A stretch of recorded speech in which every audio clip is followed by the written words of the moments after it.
Hi viewers, ரொம்ப நாளாக எதிர்பார்த்துட்டு இருந்த பிஜி டிஆர்பி எக்ஸாமுக்கான ரிசல்ட்டு டிஆர்பி வெப்சைட்டில் ரிலீஸ் பண்ணியிருக்காங்க. ஸோ நீங்கள் டிஆர்பி வெப்சைட் போனீங்கன்னா உங்களுக்கு ப்ரெஸ் நியூஸ் தனியாக இருக்கும். அதுக்கு அடுத்தது ஃபைனல் ஆன்சர் கீ, உங்களுடைய master question paper with final answer கீயோட இருக்கும்.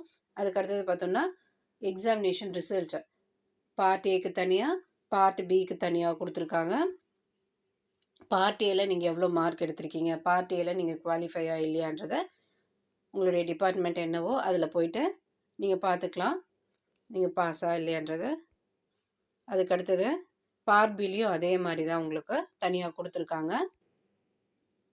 நீங்கள் எவ்வளோ மார்க்கு உங்கள் டீட்டெயில் கொடுத்துருக்காங்க, நீங்கள் குவாலிஃபைடா இல்லையான்றதை. அப்புறம் பார்த்தீங்கன்னா யாரையெல்லாம் சர்டிஃபிகேட் வெரிஃபிகேஷனுக்கு கூப்பிட்ருக்காங்க, ஸோ அந்த லிஸ்ட்டு வந்து இருக்குது. உங்கள் டிபார்ட்மெண்ட் போயிடுங்க, உங்கள் டிபார்ட்மெண்ட் போயிட்டு பார்க்கலாம். இந்த சர்டிஃபிகேட் வெரிஃபிகேஷன் இதில் கலந்துக்கிட்ட எல்லாருக்குமே வந்து கிடைக்குமான்னா கிடையாது. ஏன்னா இது வந்து 1:1.25 ரேஷியோவில் தான் கூப்பிட்ருக்காங்க. ஏன்னா நிறைய கேண்டிடேட்ஸ் சர்டிஃபிகேட் வெரிஃபிகேஷனில் எலிஜிபிள் இல்லாமல் போகிறதுக்கு நிறைய சான்சஸ் இருக்குது. சர்டிஃபிகேட்டில் ஏதாவது ப்ராப்ளம் அந்த மாதிரியெல்லாம், அதனால் வந்து அதிகமாக தான் கூப்பிடுவாங்க.